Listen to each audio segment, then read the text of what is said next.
नमस्कार, स्वागत है आपका। आप देख रहे हैं न्यूज नेशन डिजिटल और मैं हूं आपके साथ संजय। तो मेरे साथ अंजीत इस वक्त हैं और आज चर्चा होने वाली है। कल जो खबर आई थी, बड़ी खबर, कि सरकार के इसी कार्यकाल में वन नेशन वन इलेक्शन को लेकर बिल पेश किया जा सकता है। सरकार इसको लेकर तमाम जो पार्टियां हैं उनसे चर्चा करने वाली है। क्या वाकई में ये संभव दिख रहा है? क्योंकि अलायंस की सरकार चल रही है, देश के भीतर विपक्ष भी मजबूत हो चुका है। क्या विपक्ष इस बात को लेकर सहमत होगा? और वन नेशन वन इलेक्शन की अगर प्रक्रिया देश में लागू की जाती है तो देश को इससे क्या फायदा होगा, राज्यों को क्या फायदा होगा, तमाम पहलुओं को लेकर आज बातचीत करने वाले हैं। अंजीत, शुरू करते हैं जी। इसी कार्यकाल में लाने की तैयारी है। तीसरा टर्म, 100 दिन का कार्यकाल सरकार का तीसरे टर्म का पूरा होता है और वो ये खबर आती है कि वन नेशन वन इलेक्शन को लेकर तमाम पार्टियों से सरकार विचार विमर्श करेगी, उसके बाद कोशिश करेगी इसी कार्यकाल में आ जाए। ये लग रहा है आपको, चीजें पटल पर होते दिख रही हैं? अगर ऐसा हुआ तो 2029 का परिदृश्य क्या होगा? देखिए, आपने जिक्र किया कि सरकार के 100 दिन का कार्यकाल पूरा हुआ, नहीं तीसरी रोना प्रिया जी, 100 दिन का कार्यकाल पूरा हुआ सरकार के, और उसके बाद इस बात को लेकर के कयास तेज हुए कि वन नेशन वन इलेक्शन इसी सत्र में बिल सरकार ला सकती है। देखिए, बीजेपी के मैनिफेस्टो में भी ये है कि वन नेशन वन इलेक्शन वो लाना चाहते हैं। इसके अलावा अभी पिछले दिनों 15 अगस्त को लाल किले से भी प्रधानमंत्री ने कहा था कि वन नेशन वन इलेक्शन हम लाना चाहते हैं। उसके पीछे की वजह यह है कि बार बार चुनाव बाधा पैदा करते हैं, लेकिन तकनीकी तौर पर ये थोड़ा मुश्किल लगता है। इन तमाम पहलुओं पर हम चर्चा करेंगे। और 1952 में, 1957 में, 1967 तक ये इलेक्शन हुआ। देखिए हुआ क्या था, देखिए 1959 में केरल में पहली बार राष्ट्रपति शासन लगा था। उसके बाद से हुआ ये कि 67 के बाद 69 और 70 के आसपास तमाम विधानसभाएं समय से पहले भंग हो गई। उसके बाद ये डिरेल हो गया था। अगर वो 1959 में राष्ट्रपति शासन केरल में नहीं लगा होता तो शायद स्थिति नहीं बनती, लेकिन वो परिस्थिति ऐसी बनी कि वो हो गया। दूसरा ये है कि जैसे दो तकनीकी तौर पर दिक्कतें हैं। एक तो यह है कि चुनाव होते रहते हैं तो आचार संहिता लगी रहती है, तो काम में बाधा आती है, जैसा कि बीजेपी जिक्र कर रही है, जैसा कि प्रधानमंत्री ने लाल किले से कहा था। लेकिन इसमें छोटे राज्यों में क्या होगा और छोटी पार्टियों का क्या होगा? देखिए, जो मुश्किल है मैं उस पर पहले बात करना चाहता हूँ। जैसे मान लीजिए कि कोई बीजेपी बड़ी पार्टी है, जिसमें 40 स्टार प्रचारक हैं, 50 स्टार प्रचारक हैं। अब जैसे जो छोटी पार्टियां हैं, जिनके पास 5 चेहरे हैं, 10 चेहरे हैं, उनकी बदौलत तो चुनाव लड़ना चाहते हैं। जैसे समाजवादी पार्टी हो गई, आम आदमी पार्टी हो गई। पूरी समाजवादी पार्टी अखिलेश यादव के चेहरे पर चुनाव लड़ रही है। आम आदमी पार्टी भाई गोवा में भी चुनाव लड़ रही है, पंजाब में भी चुनाव लड़ रही है, दिल्ली में भी चुनाव लड़ रही है, गुजरात में इक्का दुक्का चेहरे होते हैं जो हर जगह उनके पास है, 6 चेहरे उनके पास है। अगर एक साथ इलेक्शन होगा और इतने राज्यों में एक साथ इलेक्शन होगा तो वो कैसे मैनेज करेंगी छोटी पार्टी? देखिए, तकनीकी तौर पर ये इस तरह की दिक्कतें हैं। उसके फायदे क्या है वो में बात करेंगे, बिल्कुल दब जाएंगे। लोकल नहीं, जो जिन पार्टियों की 3-4 राज्यों में मान लीजिए आधार है, वहां उन पार्टियों के लिए मुश्किल ये हो जाएगी कि वो एक ही समय कहां जाकर चुनाव प्रचार करें। कितना मैन पावर और जो है कि मनी, सब सारी चीजें मैनेज करनी पड़ेंगी। उनके लिए मैनेजमेंट बड़ा मुश्किल हो जाएगा, जो रीजनल पार्टियां हैं। ये सही बोल रहे हैं आप? रीजनल पार्टियों के लिए मुश्किल तो है, लेकिन जो राष्ट्रीय पार्टी है जैसे बीजेपी, कांग्रेस, इनके लिए फायदा है। अब यहाँ केंद्र सरकार का तर्क क्या है कि खर्च कम होगा। अगर एक देश एक चुनाव होता है तो खर्च कम होगा। सरकारी संसाधनों का जो इस्तेमाल होता है वो भी कहीं ना कहीं उसको कम कम हो जाएगा। लेकिन सबसे बड़ी बात, लोकसभा और राज्यसभा में इसे पास कैसे कराएगी सरकार, सबसे बड़ी बात तो यही है। तो अब इसमें प्रक्रिया क्या है, क्या जटिलता है इसमें, ये भी जान लेना बहुत जरूरी है। अब एक देश एक चुनाव, अगर आपको ये बिल अमल में लाना है तो इसके लिए आपको करीब संविधान में करीब 5 संशोधन करने पड़ेंगे। बिल्कुल। और सिर्फ संविधान में 5 संशोधन ही नहीं करने पड़ेंगे, इसके लिए आपको संसद के दोनों सदनों, राज्यसभा और लोकसभा के 2/3 बहुमत से इसको पास कराना पड़ेगा। 2/3 बहुमत का अर्थ हो गया, लोकसभा में आपको 362 वोट इसके पक्ष में चाहिए होंगे, राज्यसभा में 163 वोट। अब बीजेपी के लिए नंबर गेम में भी बीजेपी पिछड़ रही है। लोकसभा में बीजेपी की बात कर लें तो आई थिंक एनडीए 293 है और राज्यसभा में भी एनडीए 121 है, बीजेपी 90 समथिंग आई थिंक है। तो दोनों जगह पिछड़ रही है। मतलब यहाँ विपक्ष की जरूरत हर हाल में बीजेपी को पड़ने वाली है, इंडिया अलायंस की जरूरत पड़ने वाली है। अब इंडिया अलायंस तो जाहिर तौर पर इसके विरोध में है, और विपक्ष ही नहीं, आप देख लें बीजेपी के जो सहयोगी दल हैं, एलजेपी हो गए, चाहे टीडीपी आप ले लो, जेडीयू ले लो। हालांकि जेडीयू तो इसके समर्थन में है, लेकिन टीडीपी ने कभी भी एक राष्ट्र एक चुनाव का समर्थन किया नहीं है। एलजेपी की बात करें तो चिराग पासवान की जिस तरह से विरोधी सुर नजर आ रहे हैं पिछले कई महीनों से, वक्फ बिल को आप लेकर देख लें, चाहे लैटरल एंट्री को लेकर देख लें, तमाम मुद्दों पर चिराग पासवान के सुर जो है वो बदले हुए अलग लाइन पे वो चल रहे हैं। तो इस पर बीजेपी को अपने सहयोगी दलों से भी समर्थन मिलेगा या नहीं, ये भी बड़ी बात। दूसरा सवाल है, राष्ट्रीय पार्टी होने के नाते कांग्रेस का नजरिया क्या हो सकता है?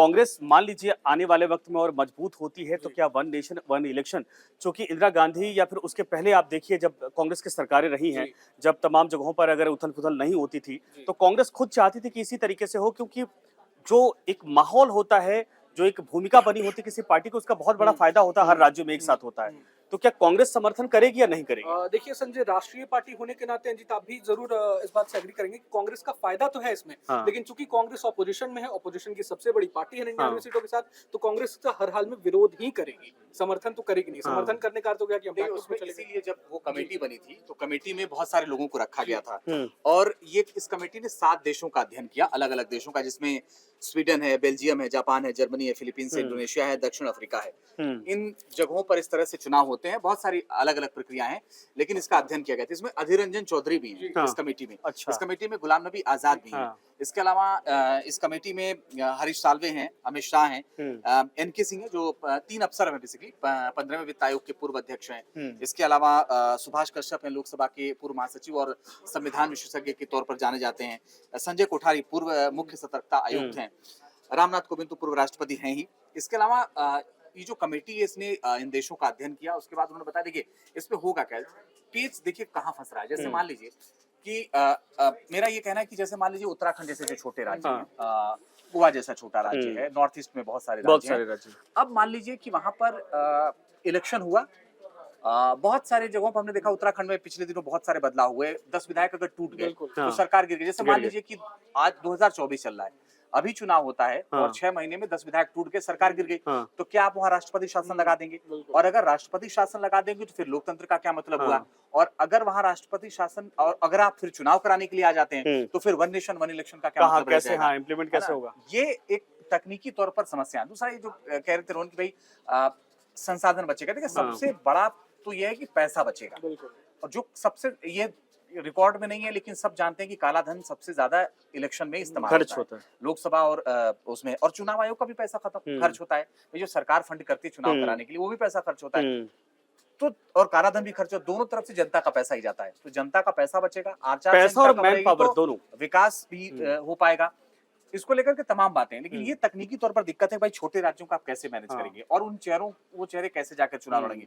तो ये बहुत आसान नहीं है। हालांकि वो ये कह रहे हैं कि भाई कुछ राज्यों में हम कार्यकाल घटा देंगे, कुछ राज्यों में कार्यकाल बढ़ा देंगे, उसको इस तरह से करके मैनेज करेंगे। वो ये कह रहे हैं कि 2026 तक 25 राज्यों में चुनाव करा लेंगे और इस चुनाव कराने के बाद कुछ राज्यों में बढ़ा देंगे, कुछ राज्यों में घटा देंगे, तो मैनेजमेंट हो जाएगा। ये तकनीकी तौर पर कितना संभव है, ये आसान नहीं है। दूसरा जो आप ये कह रहे थे भाई समर्थन मिलेगा नहीं मिलेगा, ये बात बिल्कुल सही है कि विरोध तो होना ही है, जाहिर तौर पर विरोध होना है, लेकिन अगर सब सहमत हो जाते हैं, क्योंकि बीजेपी चाहती आए, आसान नहीं है, लेकिन अगर सहमत हो जाते हैं। अच्छा, एक इससे ये भी संदेश है, आने वाले राज्यों में विधानसभा के चुनाव होने हैं, आने वाले वक्त में लोकसभा का चुनाव भी भले 2029 में होगा, लेकिन ये संदेश चला जाएगा हम तो लाना चाहते थे साहब, इन्होंने समर्थन नहीं किया तो हम नहीं लाए। अच्छा, क्या क्या लाना चाहते थे साहब? वक्फ बोर्ड का बिल लाना चाहते थे, नहीं हो पाया।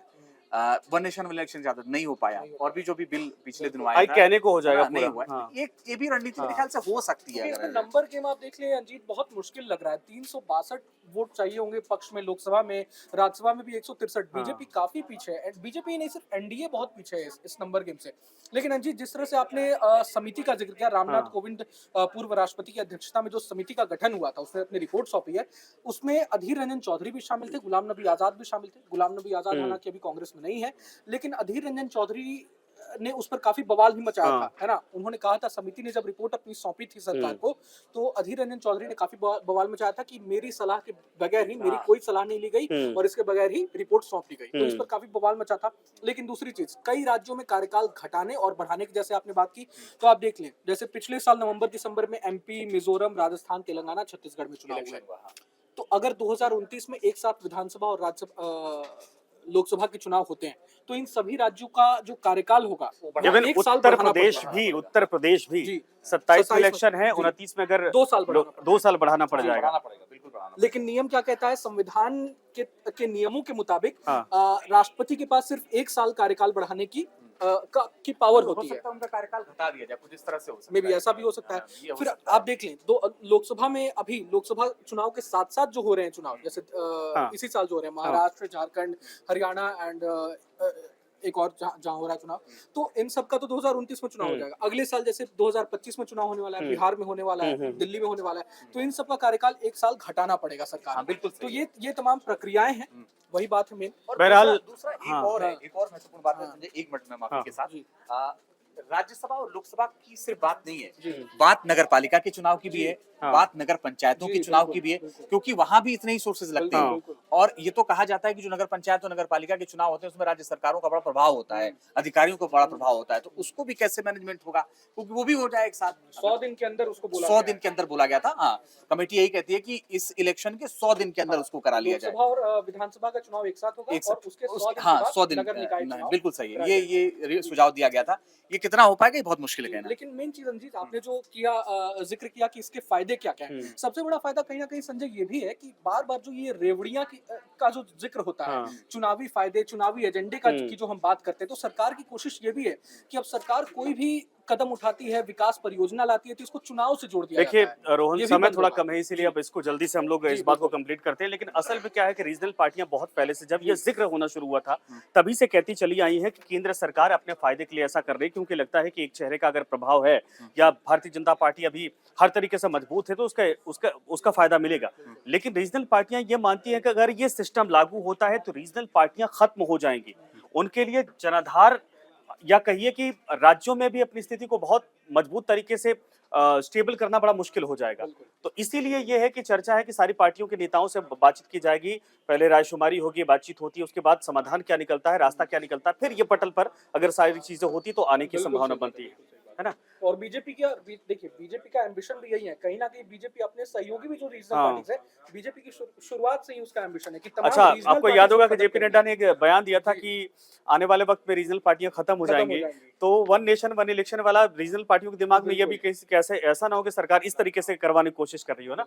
तो अंजीत, अब खैर इसको समेटते हैं इस बातचीत को। और अब रोहन, धन्यवाद जुड़ने के लिए, और तमाम खबरों के लिए आप बने रहिए न्यूज नेशन के साथ। न्यूज नेशन अब व्हाट्सएप पर खबरों की ताजा अपडेट के लिए न्यूज नेशन के इस क्यूआर कोड को स्कैन करें